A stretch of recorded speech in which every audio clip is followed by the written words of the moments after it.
En el cercano Oriente Antiguo surgieron textos vinculados a grupos semíticos asentados entre Egipto, Canaán y Mesopotamia.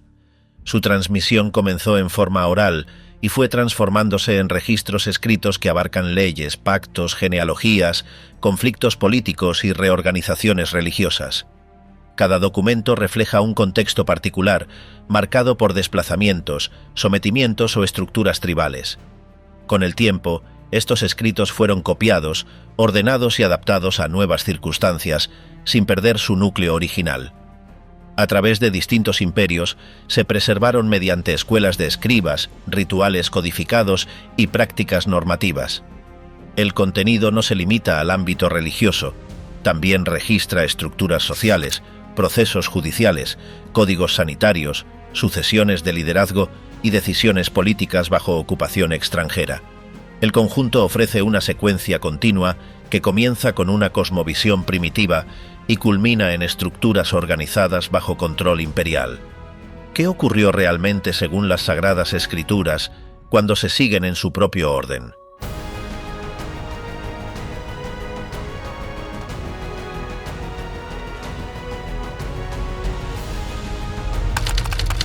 En el principio, en un periodo anterior a toda referencia histórica, la tradición bíblica sitúa la creación del universo.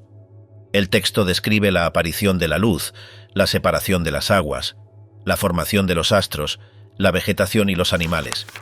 En la última etapa, según la secuencia narrada, se introduce la figura del ser humano, creado con una función específica de dominio sobre la tierra. Se lo presenta como una pareja, varón y hembra, ubicada en un espacio llamado Edén. Allí, según el relato, se les concede acceso libre a todos los recursos, con una única restricción: no acercarse a un árbol determinado. La desobediencia a esa restricción da lugar a un quiebre. Se describe un diálogo con una figura identificada como serpiente, que los persuade a desafiar la orden recibida. Al hacerlo, se activa una secuencia de consecuencias. El acceso al jardín es revocado, el trabajo se transforma en carga, y la existencia humana queda expuesta a la muerte. Ese momento es presentado como el inicio de una separación entre la humanidad y su creador. A partir de ese punto, el texto introduce a los descendientes de la pareja inicial. El primero de ellos comete un homicidio contra su propio hermano. Se expande entonces una genealogía que abarca varios siglos, en los cuales se multiplica la población y también la violencia. A medida que las generaciones avanzan, se menciona un hombre llamado Noé, descrito como distinto en su conducta respecto a su entorno. En esa época, el texto indica que la corrupción se había generalizado. Se presenta entonces una decisión de eliminar a la población mediante un evento catastrófico, conservando únicamente a Noé, su familia y diversos animales. Se construye una embarcación de gran tamaño, cuya duración y dimensiones son especificadas con detalle. El episodio termina con una inundación que cubre la superficie terrestre durante muchos días, seguida por un proceso de descenso progresivo de las aguas.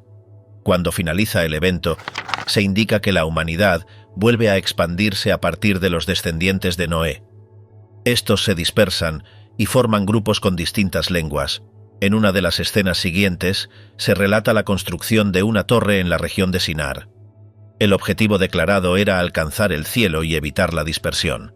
Según el texto, esa intención provocó una intervención que confundió los idiomas, detuvo la obra y dispersó a los constructores. El lugar fue nombrado Babel. La genealogía posterior conecta a los constructores de la torre con un hombre llamado Abram. Se establece así una transición entre los primeros tiempos y el surgimiento de una figura central para las etapas siguientes. Patriarcas y alianzas. Después de la dispersión en Babel, el texto se enfoca en un hombre originario de Ur de los Caldeos. Su nombre es Abram. Vive en un entorno politeísta y es convocado a salir de su tierra hacia un lugar no especificado. Se le promete que su descendencia será numerosa, que recibirá una región como posesión y que será origen de bendición para otros pueblos. Obedece sin conocer el destino final. Recorre diversas regiones: Canaán, Egipto y el Negev. En cada desplazamiento se establecen altares y se marcan etapas del viaje. Abram y su esposa Sarai no tienen hijos. En un intento por asegurar una descendencia, Sarai propone que su sierva Hagar tenga un hijo con su esposo. Así nace Ismael. Más adelante se reafirma que la descendencia prometida llegará por medio de Sarai, quien recibe un nuevo nombre, Sara. Abram pasa a llamarse Abraham.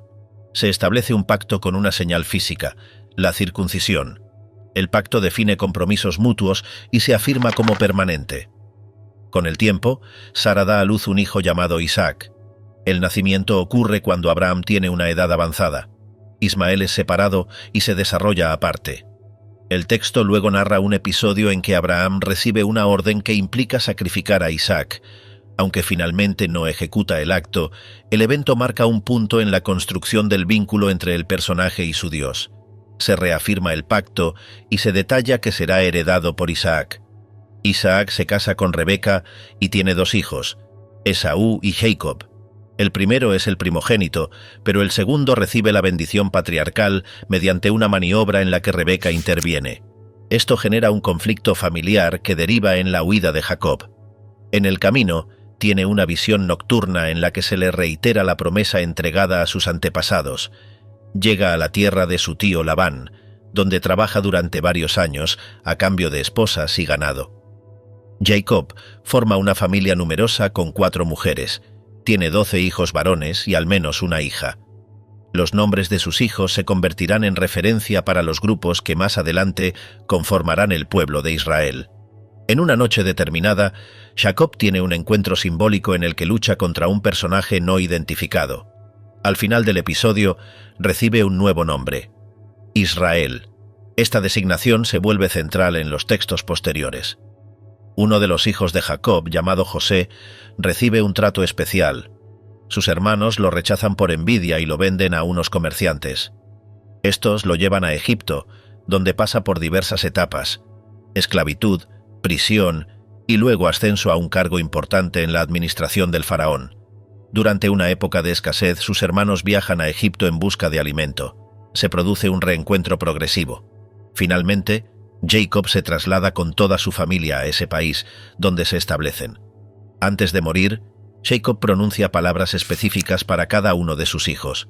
Luego muere y es sepultado en Canaán. Posteriormente, José también fallece. El capítulo concluye con la presencia de los descendientes de Jacob establecidos en Egipto, lo que prepara el escenario para el surgimiento de una nueva etapa. El Éxodo y la Ley. El grupo que descendió a Egipto desde Canaán se multiplica con el paso del tiempo. El texto señala que, tras varias generaciones, un nuevo faraón asciende al poder sin recordar a José. Ese gobernante percibe a los hebreos como una amenaza demográfica y política. En respuesta, impone condiciones de trabajo forzado y ordena medidas para controlar su crecimiento. Una de ellas consiste en eliminar a los varones recién nacidos. En ese contexto, nace un niño hebreo que es ocultado durante varios meses. Luego es depositado en una canasta y colocado en el río Nilo. Es encontrado por la hija del faraón, quien lo adopta y le da el nombre de Moisés. Moisés crece dentro del entorno real, pero conserva su identidad hebrea. Al observar la opresión de su pueblo, interviene en una ocasión y mata a un egipcio. Esto lo obliga a huir al desierto. En Madián se integra a una familia local, se casa y se convierte en pastor. Allí, en una montaña, tiene una experiencia descrita como una aparición divina en medio de una zarza que arde sin consumirse. Se le encomienda regresar a Egipto para liberar a su pueblo. Moisés plantea objeciones, pero finalmente acepta. Acompañado de su hermano Aarón, se presenta ante el faraón con una solicitud de liberación. Esta es rechazada repetidamente. Lo que sigue es una secuencia de fenómenos que afectan al país. El agua se vuelve impropia, aparecen plagas sobre animales, cosechas y personas. Cada evento es precedido por una advertencia, y tras cada uno, el faraón cede y luego se retracta. El último de estos fenómenos es la muerte de los primogénitos. Esa noche, los hebreos siguen instrucciones específicas. Sacrifican un cordero, marcan sus casas y se preparan para partir.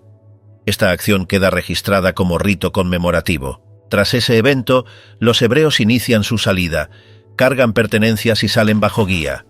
Se abre paso en medio de una gran masa de agua, mientras el ejército egipcio los persigue. Al cerrarse el paso, los perseguidores desaparecen. El grupo se adentra en el desierto. Pronto surgen tensiones por la falta de agua y alimento. Se establecen provisiones extraordinarias: agua extraída de una roca, alimento recogido cada mañana. También surgen normas sobre el descanso y la organización social. En el monte Sinaí, Moisés sube para recibir instrucciones. Lo que sigue es la entrega de un conjunto de mandatos, los cuales regulan aspectos religiosos, sociales, judiciales y morales. Las normas incluyen disposiciones sobre adoración, festividades, justicia y relaciones personales. Además, se ordena construir una estructura portátil, el tabernáculo, con medidas y materiales especificados en detalle. También se establece un sistema sacerdotal encabezado por Aarón y sus descendientes, con rituales detallados y periodos de purificación. Durante la ausencia de Moisés, algunos del pueblo elaboran una figura de metal y la presentan como divinidad. Al regresar, Moisés reacciona con dureza. Los mandatos se renuevan y se retoma el proceso de organización. La estructura del campamento es definida. Las tribus reciben ubicaciones específicas y funciones. Se dictan nuevas leyes y se aclaran disposiciones para el sacrificio, la pureza y la justicia. En este periodo se reportan quejas constantes. Algunos cuestionan el liderazgo, otros expresan descontento por la alimentación o las condiciones del viaje. Se registra un incidente en el que 12 hombres exploran la tierra prometida. 10 regresan con un informe desfavorable. Esa reacción generalizada provoca una decisión: el grupo no entrará a la tierra, sino que permanecerá en el desierto durante varias décadas hasta que la generación inicial desaparezca. En el tramo final se prepara el relevo. Moisés transmite su conocimiento y encarga la continuidad a Josué. Se repasan las leyes. Se enfatiza que la fidelidad será condición para la permanencia en la tierra prometida. Moisés sube a una montaña desde donde observa el territorio, pero no entra. Allí termina su ciclo de liderazgo. Con su muerte se cierra una etapa y se abre paso a la siguiente fase bajo un nuevo liderazgo. Tierra, conquistas y jueces. Después de la muerte de Moisés, el liderazgo del grupo hebreo pasa a Josué. Se inicia una nueva etapa centrada en la entrada y ocupación del territorio prometido. La primera acción es cruzar el río Jordán. El texto indica que las aguas se detienen y permiten el paso en seco. Se instala un campamento en Gilgal y se realiza la circuncisión de quienes nacieron en el desierto. También se conmemora una festividad que marca el fin del maná como alimento diario. La primera ciudad enfrentada es Jericó. Se establece una estrategia no convencional. El pueblo rodea la ciudad durante varios días en silencio y en el último día repite la acción varias veces con instrumentos de sonido. Las murallas colapsan y la ciudad es tomada. Se establecen reglas estrictas sobre el saqueo. Un hombre desobedece y es castigado. Esa desobediencia afecta a la siguiente operación militar, lo que provoca un replanteamiento interno. Las campañas continúan hacia el sur y luego hacia el norte. Las ciudades se enfrentan una a una. Algunos grupos locales intentan alianzas, otros resisten. Se producen enfrentamientos de diversa duración e intensidad. El texto presenta las conquistas como actos bajo mandato, pero también señala que ciertos pueblos no fueron completamente desplazados. Con el tiempo se distribuyen las tierras entre las tribus mediante sorteo. Cada grupo recibe una región específica, salvo la tribu de Leví, que recibe ciudades asignadas sin territorio propio. Josué reúne a las tribus y repasa los hechos ocurridos desde la salida de Egipto. Se les recuerda el pacto y se les exhorta a mantener fidelidad. Luego de su muerte comienza una etapa marcada por inestabilidad. El liderazgo unificado desaparece y se forma una estructura tribal descentralizada. En este contexto surgen figuras identificadas como jueces. No se trata de jueces en sentido jurídico moderno, sino de líderes carismáticos que actúan en momentos de crisis. A lo largo de este periodo, se observa un patrón reiterado. El pueblo abandona las normas establecidas, cae bajo dominio extranjero, clama por auxilio y recibe la conducción de un líder temporal. Este encabeza la recuperación y tras su muerte, el proceso vuelve a comenzar. Algunos de los jueces mencionados son Otoniel, Débora, Gedeón, Jefté y Sansón. Cada uno actúa en un periodo distinto y frente a enemigos específicos, madianitas, filisteos, amonitas, entre otros. Durante este tiempo, no hay estructura central de gobierno. Cada tribu actúa de forma autónoma y en ocasiones aislada. El texto indica que en ese periodo cada uno hacía lo que bien le parecía. También se incluyen episodios que muestran conflictos internos entre tribus y deterioro social. Uno de estos episodios implica un conflicto entre la tribu de Benjamín y el resto, lo que lleva a una guerra civil con consecuencias graves. A la par, se describe la vida de algunas familias durante ese tiempo. Uno de estos relatos narra el desplazamiento de una familia desde Belén a Moab debido a una hambruna. Allí muere el jefe de familia, y años después su viuda regresa acompañada por su nuera moabita. Esa mujer, llamada Ruth, se integra al pueblo y termina casándose con un pariente lejano. De esa unión nace un hijo, cuyo nieto será David, futuro rey. El relato queda insertado como transición entre el periodo tribal y el surgimiento de una monarquía. Al finalizar esta etapa, el texto describe una situación general de desorden político y religioso. Se percibe la necesidad de un liderazgo estable. En respuesta, se introduce la figura de un último juez, que también ejerce como profeta. Su nombre es Samuel. Es presentado como un personaje íntegro que actúa como intermediario en un momento de cambio institucional. Reyes y división. Al inicio de este periodo, la población hebrea convive con amenazas externas y desorganización interna. El liderazgo de Samuel, último juez, mantiene cierta estabilidad, pero no soluciona el deseo colectivo de tener una figura central con autoridad permanente. Las tribus solicitan un rey, como ocurre en los pueblos vecinos. Samuel expresa reservas, pero transmite la petición. La respuesta recibida indica que no se está rechazando a un líder humano, sino a la estructura vigente. Finalmente, se aprueba la elección de un rey, con advertencias sobre las consecuencias institucionales. El primer rey designado es Saúl, de la tribu de Benjamín. Es reconocido por su estatura y capacidad militar. En sus primeras acciones lidera campañas defensivas exitosas. Sin embargo, el relato señala episodios donde desobedece instrucciones específicas, lo que conduce a su rechazo como figura legítima. A partir de ese momento, Samuel recibe la orden de ungir a otro futuro rey. Este es un joven pastor llamado David, hijo menor de una familia de la tribu de Judá. Mientras Saúl aún gobierna, David se incorpora al ejército y gana reconocimiento público. Su enfrentamiento con un guerrero filisteo llamado Goliat marca un punto de inflexión. A medida que aumenta su popularidad, también crece la tensión con el rey. Saúl intenta eliminarlo en múltiples ocasiones. David huye, forma un grupo de seguidores y vive en territorios apartados. Tras la muerte de Saúl y su hijo Jonatán en combate, David es proclamado rey, primero en Hebrón y luego en Jerusalén. David establece una capital política y religiosa. Traslada un objeto sagrado a Jerusalén, unifica las tribus y extiende el territorio mediante campañas militares. También forma alianzas diplomáticas. Durante su gobierno ocurren tensiones familiares que derivan en conflictos internos. Uno de sus hijos organiza una rebelión, lo que obliga al rey a abandonar temporalmente la ciudad.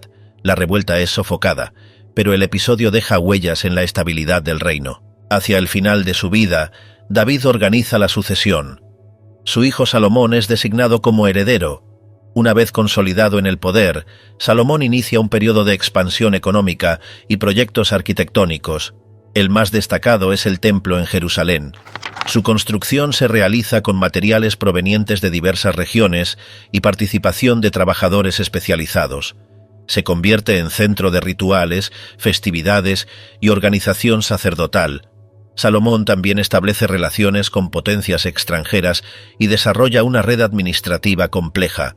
Durante su gobierno se aplican políticas de trabajo forzado y tributo elevado. Estas medidas generan descontento, aunque se mantienen bajo control. Tras su muerte, el escenario cambia. Su hijo Roboam hereda el trono, pero adopta una postura inflexible ante las demandas populares. La consecuencia es la fragmentación del reino. 10 tribus se separan y forman un nuevo reino al norte, denominado Israel, con capital en Samaria. Las tribus de Judá y Benjamín permanecen en el sur, con Jerusalén como centro. A partir de ese momento, la historia se divide en 2 líneas paralelas. En el norte, los reyes son elegidos por mecanismos irregulares, a menudo mediante golpes de estado. En el sur, la dinastía davídica se mantiene de forma continua. Ambos reinos enfrentan amenazas externas, inestabilidad interna y conflictos religiosos. En Israel, la capital cambia de lugar varias veces antes de establecerse definitivamente. Algunos reyes promueven la adoración de divinidades ajenas, lo que genera tensiones con grupos proféticos. En Judá, se alternan periodos de centralización religiosa con otros de sincretismo. Figuras como Asa, Josafat, Ezequías y Josías intentan reformas, mientras otros gobiernos toleran prácticas ajenas a las normas originales. En ambos reinos surgen voces críticas que denuncian prácticas sociales y religiosas. Estos profetas actúan como opositores y advertidores. Su mensaje no se limita al culto, sino que incluye temas como justicia, equidad y fidelidad al pacto. Los contactos con imperios regionales aumentan. Egipto, Asiria y Babilonia ejercen presión sobre ambos reinos. Algunos gobernantes intentan resistir mediante alianzas, otros mediante tributo. Las estrategias varían, pero el resultado común es una creciente dependencia de potencias extranjeras. La estabilidad se debilita. En el norte, la sucesión irregular y los conflictos constantes facilitan la intervención externa. En el sur, aunque la dinastía continúa, la autonomía se ve cada vez más limitada. Este periodo concluye con dos desenlaces diferentes. Israel, el reino del norte, cae ante Asiria. Una gran parte de su población es desplazada y otras comunidades son asentadas en su territorio. La identidad original se diluye. Judá, el reino del sur, resiste por más tiempo, pero enfrenta también una amenaza creciente desde Babilonia. Los intentos de resistencia, las reformas internas y las advertencias proféticas no logran revertir el proceso. Con la destrucción de Jerusalén y la deportación de una parte significativa de su población, se cierra una etapa histórica marcada por la monarquía, el culto centralizado y la vida nacional en un territorio propio. El pueblo se encuentra por primera vez sin templo, sin rey y sin tierra. Profetas, conflictos y caída. Con la división de los reinos, el papel de los profetas adquiere una nueva dimensión. Ya no solo actúan como mensajeros, sino también como figuras críticas que intervienen en asuntos sociales, políticos y religiosos. Algunos de ellos hablan en tiempos de relativa paz, otros lo hacen en medio de guerras, alianzas o crisis internas. Sus mensajes, casi siempre rechazados al principio, se preservan por escrito y conforman una sección importante del contenido bíblico. En el reino del norte surgen nombres como Elías y Eliseo. Ambos actúan frente a monarcas que promueven el culto a deidades extranjeras. Elías desafía abiertamente a los sacerdotes de Baal y se enfrenta al rey Acab. Eliseo lo sucede y continúa con acciones de advertencia y milagros atribuidos. A pesar de estas intervenciones, las estructuras políticas del norte se deterioran. Las sucesiones violentas, las alianzas inestables y el debilitamiento del poder central abren paso a la intervención de Asiria.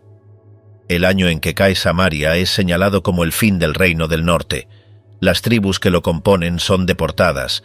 En su lugar se asientan grupos extranjeros. La región no vuelve a tener una identidad independiente bajo dominio hebreo. La población mezclada adopta costumbres distintas y es vista con recelo por quienes luego regresan del exilio. Este proceso es conocido como la desaparición de las 10 tribus. Mientras tanto, en el reino del sur se desarrollan cambios con mayor duración. Algunos reyes implementan reformas religiosas, como Ezequías y Josías. El primero intenta centralizar el culto en Jerusalén y eliminar santuarios alternativos. El segundo encuentra un texto antiguo durante obras en el templo, lo que provoca una campaña de renovación religiosa. Ambos intentos, sin embargo, no logran cambiar el curso político de largo plazo. El contexto internacional se modifica con rapidez. Asiria pierde fuerza y Babilonia se convierte en la potencia dominante. Judá queda atrapado entre grandes imperios. Algunos reyes intentan someterse mediante tributo, otros se rebelan. La resistencia provoca represalias. La primera deportación ocurre bajo el rey Joaquín. Parte de la élite, incluyendo artesanos, escribas y nobles, es llevada a Babilonia. Se instala un nuevo monarca bajo vigilancia. En ese periodo actúa el profeta Jeremías, quien desaconseja la rebelión y llama a una rendición práctica. Su mensaje lo convierte en figura aislada. La negativa a obedecer las condiciones impuestas por Babilonia conduce a una nueva ofensiva. En esta ocasión, Jerusalén es sitiada y destruida, el templo es incendiado, los objetos sagrados son llevados como botín. El rey Sedequías intenta huir, pero es capturado. Una parte significativa de la población es deportada. Solo queda un grupo menor en condiciones precarias.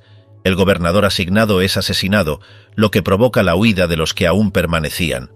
Durante el exilio, algunos profetas comienzan a interpretar los acontecimientos de forma estructurada. Ezequiel, desde Babilonia, recibe visiones sobre la restauración, describe un templo ideal y una distribución futura de tierras. Isaías, en una segunda sección atribuida a otro periodo, anuncia el regreso como acción autorizada por una nueva potencia, Persia. Esta nueva interpretación vincula la caída con causas internas, no solamente con factores militares. La vida en el exilio no se detalla con precisión, pero se describen intentos de mantener identidad.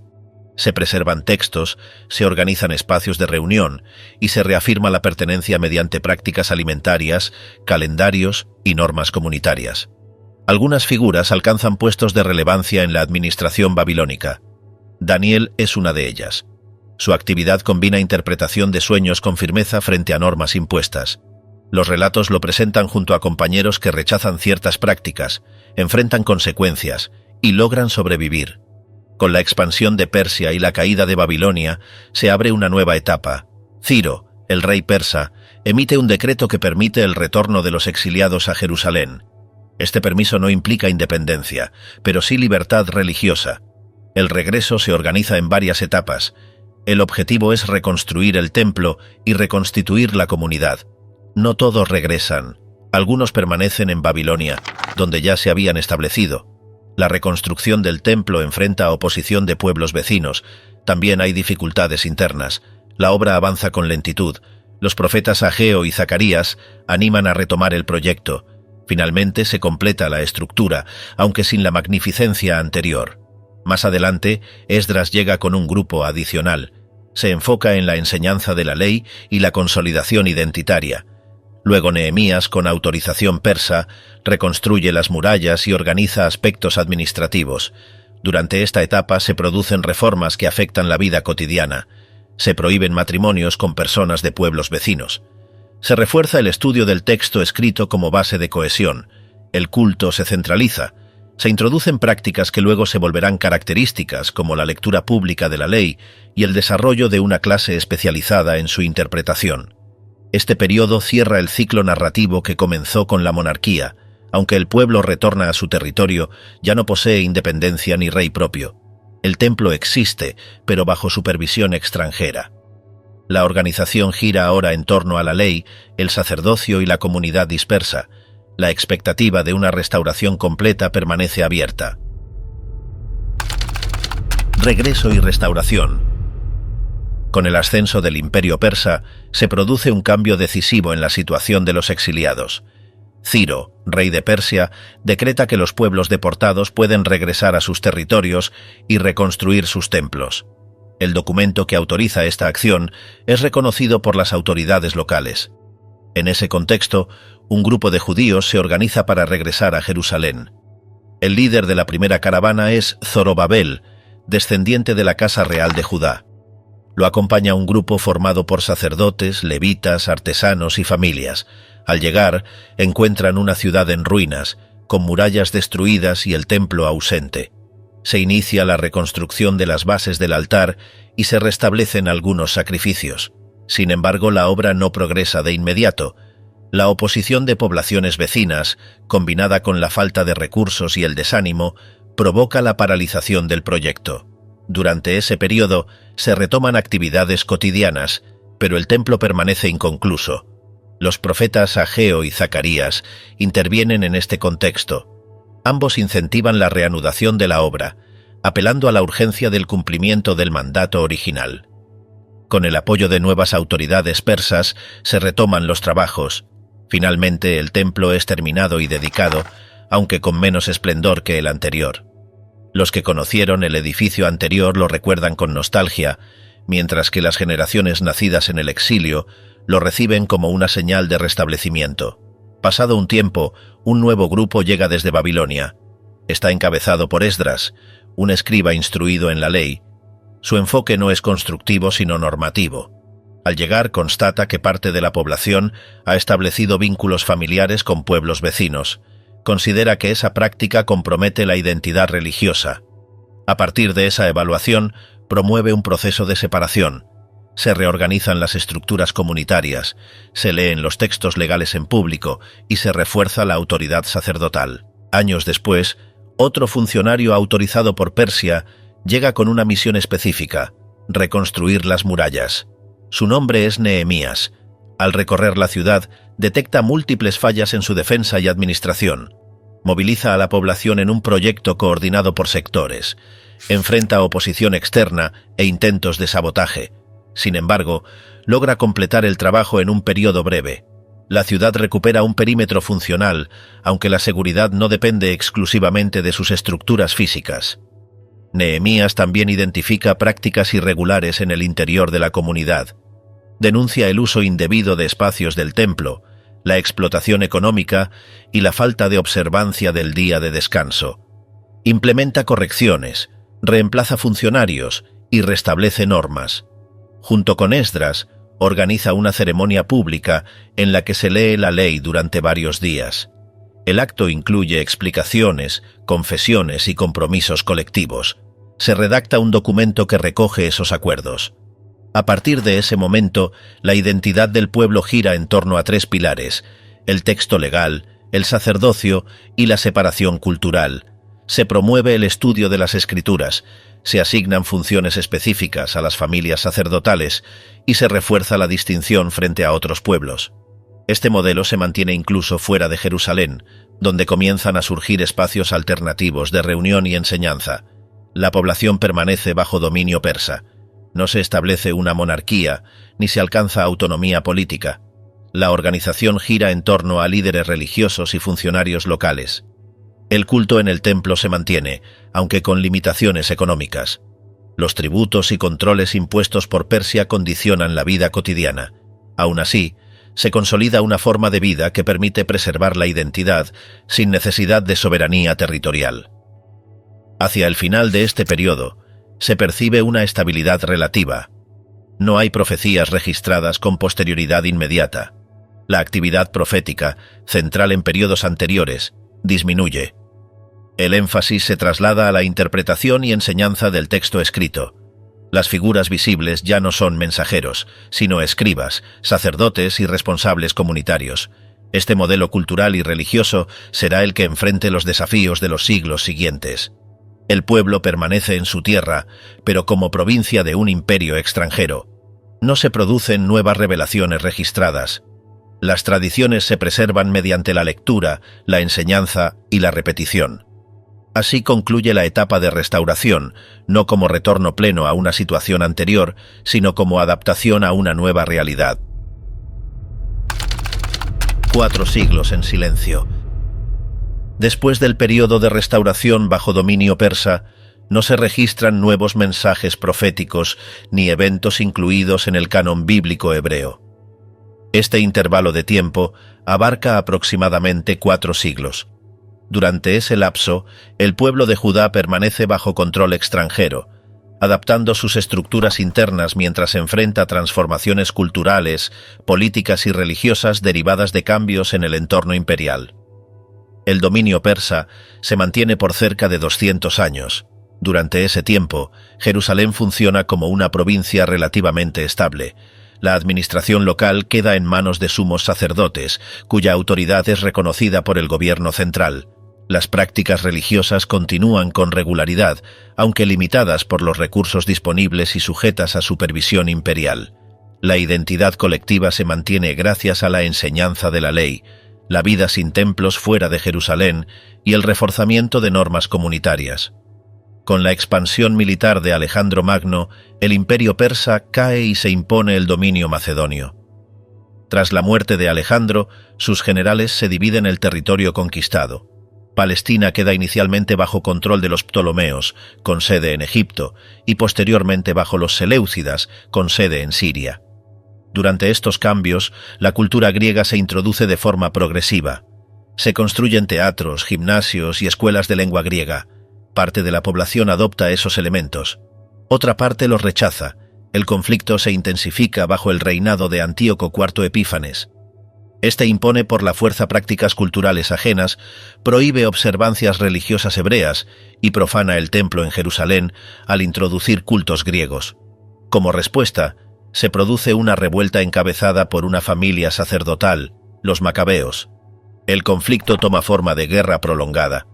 Finalmente, los insurgentes logran recuperar Jerusalén, purificar el templo y restablecer el culto. Este episodio da origen a una conmemoración anual. Tras la victoria, los líderes de la revuelta asumen el control político. Se forma una dinastía sacerdotal con autoridad real, conocida como los asmoneos. Durante algunas décadas, el pueblo hebreo goza de independencia relativa. El templo vuelve a operar plenamente. Se emiten monedas y se establecen alianzas diplomáticas. Sin embargo, la estabilidad se ve amenazada por divisiones internas y conflictos sucesorios. En medio de esas disputas, Roma interviene. El general Pompeyo conquista Jerusalén y establece control sobre la región. Aunque se permite cierta autonomía en asuntos religiosos, el gobierno efectivo pasa a manos de autoridades designadas por Roma. Surge así la figura de Herodes, identificado como rey, aunque subordinado al poder romano. Su mandato combina obras públicas con represión política, ordena la ampliación del templo y la remodelación de Jerusalén, pero también reprime opositores y concentra el poder en su persona.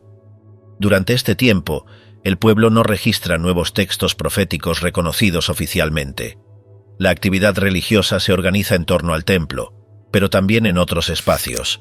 Aparecen distintos grupos con enfoques diversos. Los fariseos promueven la ley oral y el estudio. Los saduceos controlan el templo. Los esenios se apartan y forman comunidades cerradas. Los celotes defienden la resistencia armada. Aunque comparten elementos comunes, mantienen diferencias doctrinales y sociales. La expectativa de una intervención futura se mantiene viva. Algunos textos redactados en este periodo expresan esperanza en una restauración completa. Otros interpretan los acontecimientos como señales de cumplimiento. Estas ideas no se expresan públicamente en forma uniforme, pero circulan entre distintos sectores de la población. El uso de símbolos, cifras y visiones se vuelve frecuente en los escritos no incluidos en el canon oficial. Al llegar al final de estos siglos, el territorio sigue bajo control romano. El templo permanece en pie, pero la soberanía ha desaparecido. La ley se estudia, pero los desacuerdos sobre su aplicación son numerosos. El sacerdocio existe, pero su legitimidad es cuestionada. La memoria del pasado, el peso del presente y la expectativa del futuro se combinan en una situación tensa. En ese marco se produce el surgimiento de nuevas figuras que cambiarán el curso de los acontecimientos. La vida de Jesús. Durante el gobierno de Herodes en Judea, una pareja de Galilea se traslada a Belén por orden de empadronamiento decretada por la autoridad romana. En ese contexto, nace un niño llamado Jesús. El registro señala que no hay alojamiento disponible y que el nacimiento ocurre en condiciones sencillas. Poco después, se informa que el gobernante local, al conocer rumores sobre un posible aspirante al trono, ordena la ejecución de infantes en la región. La familia escapa a Egipto. Más adelante, al regresar, se instala en la ciudad de Nazaret. No se conserva información sobre los primeros años de vida de Jesús, salvo un episodio a los 12 años de edad en el Templo de Jerusalén. Reaparece públicamente alrededor de los 30 años, cuando se acerca a Juan, un predicador en el desierto que proclama la necesidad de arrepentimiento. Juan bautiza a quienes se acercan y anuncia la llegada de alguien mayor. Jesús recibe el bautismo en el río Jordán. Poco después se retira al desierto durante 40 días, donde enfrenta una serie de pruebas. Al regresar, comienza a recorrer las regiones de Galilea y Judea. Llama a varios hombres a seguirlo. Estos dejan sus ocupaciones y lo acompañan en sus desplazamientos. Enseña en sinagogas, habla en espacios abiertos, responde a preguntas y establece comparaciones tomadas de la vida cotidiana. También realiza acciones que son interpretadas como señales: curaciones, expulsión de espíritus, provisión de alimento y control sobre fenómenos naturales. Su presencia genera reacciones diversas. Algunos lo siguen, otros lo observan con sospecha. Entre los sectores religiosos establecidos surgen cuestionamientos. No por su origen, sino por su forma de interpretar la ley, su trato con personas marginadas y su autoridad para actuar sin pertenecer a los círculos tradicionales.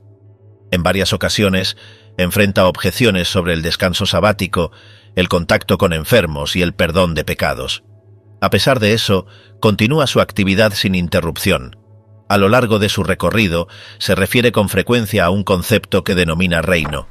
No lo presenta como una estructura política, sino como una realidad en desarrollo. Describe ese reino mediante ejemplos, advertencias y promesas. En varias ocasiones expresa que su acceso no depende de procedencia ni de méritos externos. También advierte sobre el juicio, el rechazo y las consecuencias de la indiferencia. Reúne un grupo reducido de discípulos a quienes instruye de manera más cercana. Les explica ciertas enseñanzas en privado. Los envía a practicar lo aprendido y les anuncia eventos futuros. Menciona que será entregado, rechazado y ejecutado. También afirma que tras un breve periodo volverá a vivir. Estas declaraciones no son comprendidas de inmediato. El grupo mantiene expectativas de otro tipo, vinculadas a una restauración nacional. En su trayecto hacia Jerusalén, Jesús recibe apoyo popular, pero también vigilancia. Al ingresar a la ciudad, expulsa a los comerciantes del templo. Este acto provoca una reacción coordinada por parte de las autoridades religiosas. Se organizan preguntas con intención de comprometerlo. No responde directamente, sino mediante relatos con implicaciones claras. La tensión aumenta. Uno de sus seguidores acuerda señalarlo a cambio de una recompensa. Durante una cena celebrada con sus discípulos, anticipa su muerte y establece un símbolo compartido mediante pan y vino. Posteriormente se retira a un lugar apartado para orar. Allí es arrestado. Es conducido ante autoridades religiosas y luego ante el gobernador romano. Se realizan interrogatorios, se presentan acusaciones y finalmente se emite una condena. El gobernador no encuentra culpa según las leyes romanas, pero cede ante la presión local. Jesús es azotado, exhibido públicamente y llevado a un lugar de ejecución fuera de la ciudad. La pena aplicada es la crucifixión. Durante varias horas permanece colgado en una estructura de madera. Finalmente muere. Su cuerpo es retirado y depositado en una tumba propiedad de un simpatizante. Se asigna vigilancia al lugar. Al tercer día, varias mujeres se acercan al sepulcro y lo encuentran vacío. Informan lo sucedido. Algunos discípulos se acercan y corroboran el hecho. En los días siguientes, distintos grupos afirman haberlo visto con vida. Estos encuentros ocurren en diversas circunstancias y lugares. En ellos, Jesús se presenta, dialoga y transmite instrucciones. Indica que no deben permanecer en Jerusalén, sino esperar una intervención posterior. Luego, según los textos, se eleva hasta desaparecer. Sus seguidores permanecen reunidos, a la espera de la manifestación anunciada. La vida pública de Jesús abarcó un periodo breve, pero dejó registro amplio. Su actividad no se limita al ámbito religioso. Involucra enseñanzas éticas, cuestionamientos sociales y un nuevo marco de referencia para quienes lo siguieron.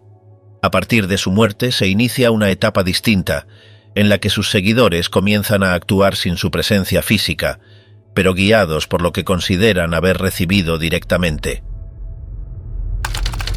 La expansión de la Iglesia. Después de la desaparición física de Jesús, sus seguidores permanecen reunidos en Jerusalén. Según el registro, durante una festividad judía ocurre un evento interpretado por ellos como una manifestación espiritual. Un grupo de discípulos comienza a hablar en diversas lenguas, lo que llama la atención de los asistentes. Pedro, uno de los principales del grupo, explica la situación utilizando textos antiguos. Ese día se suman varios centenares de personas a la comunidad. La organización inicial se desarrolla en la ciudad. Los seguidores se reúnen en casas, comparten alimentos y enseñanzas y distribuyen recursos de forma equitativa. Se mantiene una conexión con el templo, pero también se desarrolla una estructura propia. Algunos de los discípulos realizan actos de curación y pronuncian discursos públicos. Estas acciones atraen atención, pero también generan oposición por parte de las autoridades religiosas. En varias ocasiones son arrestados, interrogados y liberados con advertencias. Uno de los líderes emergentes, Esteban, Es acusado de hablar contra el templo y la ley. Es llevado ante un consejo, donde expone una defensa que repasa la historia del pueblo hebreo. Al concluir, es ejecutado mediante lapidación. Este episodio marca el inicio de una persecución más amplia. Como consecuencia, varios seguidores se dispersan hacia otras regiones. Este desplazamiento no detiene la expansión del mensaje, sino que la extiende a nuevas ciudades. En ese contexto, aparece una figura que en principio actúa como perseguidor. Su nombre es Saulo, ciudadano romano y conocedor de la ley. Tras un desplazamiento hacia Damasco, experimenta un evento que lo lleva a reconsiderar su postura. A partir de ese momento, adopta el mensaje que antes combatía, cambia de nombre a Pablo y comienza a participar activamente en la expansión del movimiento. Su inclusión genera desconfianza inicial, pero con el tiempo es aceptado. A medida que el mensaje alcanza comunidades no judías, surgen tensiones internas. Algunos sostienen que quienes se integran deben adoptar las normas legales tradicionales. Otros consideran que la adhesión debe centrarse en el núcleo del mensaje. Se convoca una reunión en Jerusalén para resolver el asunto. Después de deliberar, se decide que no es necesario imponer todas las prácticas previas. Esta resolución permite una expansión más amplia.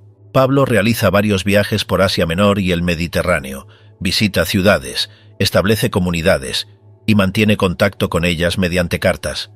En cada lugar enfrenta situaciones distintas, aceptación, indiferencia o rechazo. En ocasiones es arrestado, en otras logra organizar reuniones estables. Adapta su discurso según el contexto, pero mantiene los elementos centrales. Colabora con otros, delega funciones y estructura roles dentro de las comunidades. Mientras tanto, en Jerusalén, la situación se vuelve cada vez más tensa. La relación con las autoridades religiosas y con el poder romano se deteriora. Santiago, una figura influyente entre los creyentes, es ejecutado. Varios seguidores abandonan la ciudad. El templo sigue en funcionamiento, pero las tensiones políticas y sociales aumentan. Un levantamiento contra Roma deriva en una respuesta militar. Durante la guerra, Roma sitia Jerusalén. Después de varios meses, la ciudad cae. El templo es destruido y no vuelve a ser reconstruido. Este evento marca una transformación decisiva. La centralidad del templo desaparece. El culto se traslada a sinagogas y hogares. Para los seguidores de Jesús, el templo ya no es indispensable. Las comunidades se organizan en red, unidas por enseñanzas compartidas y por la memoria de los eventos fundacionales. Pablo es arrestado en Jerusalén y llevado a Roma. Permanece bajo custodia pero con cierta libertad de movimiento. Desde allí continúa escribiendo a las comunidades. Finalmente, muere en circunstancias no descritas con detalle. Pedro también viaja a Roma y se convierte en una figura central de la comunidad local. Su muerte es atribuida a una persecución bajo el emperador Nerón. Con el paso del tiempo, otros líderes asumen el papel de guía y enseñanza. Las primeras comunidades mantienen elementos comunes: lectura de textos, oración, comida compartida y cuidado mutuo. Con el tiempo se recopilan escritos que circulan entre ellas. Algunos recogen enseñanzas, otros relatan hechos. Se escriben cartas que orientan sobre conducta, creencias y organización.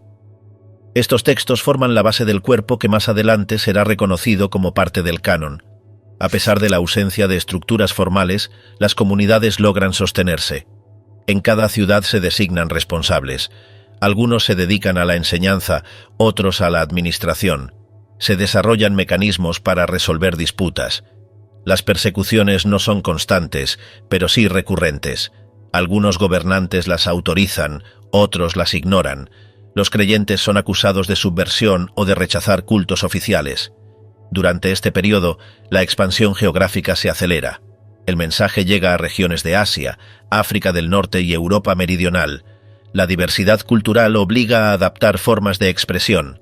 Sin embargo, los elementos básicos se mantienen: la figura central de Jesús, la esperanza en su regreso y el llamado a una vida distinta.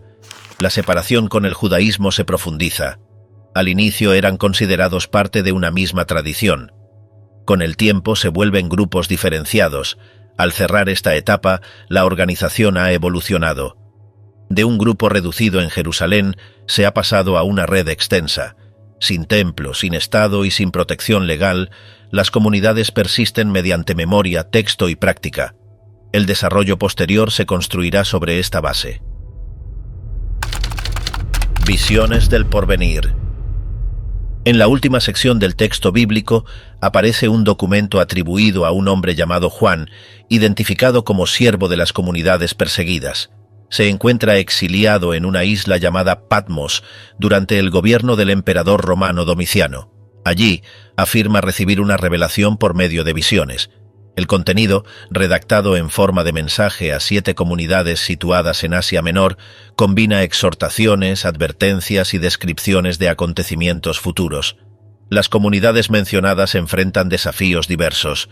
Algunas resisten bajo presión, otras han cedido a prácticas externas. A cada una se le dirige un mensaje específico. Se señalan acciones que deben corregirse y actitudes que deben mantenerse. Se promete recompensa a quienes perseveren. Tras esa introducción, el autor presenta una secuencia de visiones. Estas no se desarrollan con linealidad narrativa, sino mediante símbolos, números y figuras que representan fuerzas o entidades. Entre los elementos destacados se encuentran un trono rodeado por criaturas, un libro sellado con 7 sellos y un cordero que es el único capaz de abrirlo.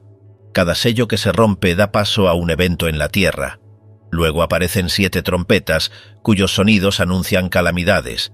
Más adelante, se describe una confrontación entre figuras identificadas como bestias, dragones y testigos. También se mencionan señales en el cielo, persecución de creyentes y manifestaciones de juicio. A pesar del carácter simbólico del texto, se repiten ciertos ejes. Uno de ellos es el conflicto entre lo justo y lo corrupto. Otro es la resistencia de un grupo que no se doblega. También se presenta una figura central que reaparece con distintos atributos: cordero, jinete o juez. La narración alcanza momentos de crisis, donde parece que el mal domina, pero luego se anticipa una intervención definitiva. En uno de los pasajes finales se describe la caída de una ciudad identificada como Babilonia. Esta no representa necesariamente la ciudad histórica, sino un símbolo de poder opresor. Tras su caída, se proclama la justicia del juicio. Posteriormente se presenta una nueva figura montada en un caballo blanco, acompañada por ejércitos. Esta figura enfrenta y derrota a las fuerzas contrarias. Luego se habla de un periodo de paz y de una última confrontación. El cierre del documento presenta una visión de restauración. Aparece una ciudad nueva, donde no hay templo porque la presencia divina lo ocupa todo. Se menciona un río que fluye desde el centro y árboles que producen frutos constantes. No hay muerte, llanto ni dolor. La separación entre lo humano y lo divino desaparece. La ciudad está habitada por quienes han sido fieles. La puerta permanece abierta y no hay noche. La obra concluye con una declaración sobre la autenticidad de lo revelado. Se llama a mantener la esperanza, a no alterar el contenido del mensaje y a esperar el cumplimiento de lo prometido. No se ofrece una fecha ni se define un calendario. Lo que se presenta no es una predicción concreta, sino una proclamación de cierre que deja al lector frente a una promesa no cumplida, pero sostenida. Este escrito no se dirige únicamente a su tiempo. Aunque surge en un contexto específico de persecución, su lenguaje permite ser interpretado en múltiples momentos. Esa ambigüedad ha contribuido a su permanencia. El uso de números como 7, 12 y 1000, la mención de sellos, trompetas y copas, y la multiplicidad de figuras han sido objeto de análisis diversos. Sin embargo, el texto no ofrece claves internas que definan un solo modo de lectura. Con esta obra se cierra la secuencia canónica del texto bíblico. No hay más documentos posteriores aceptados de manera unánime como parte del conjunto. La Biblia concluye sin una resolución literal del conflicto histórico, pero con una afirmación de continuidad más allá de lo inmediato. Lo que comenzó con la creación termina con una restauración.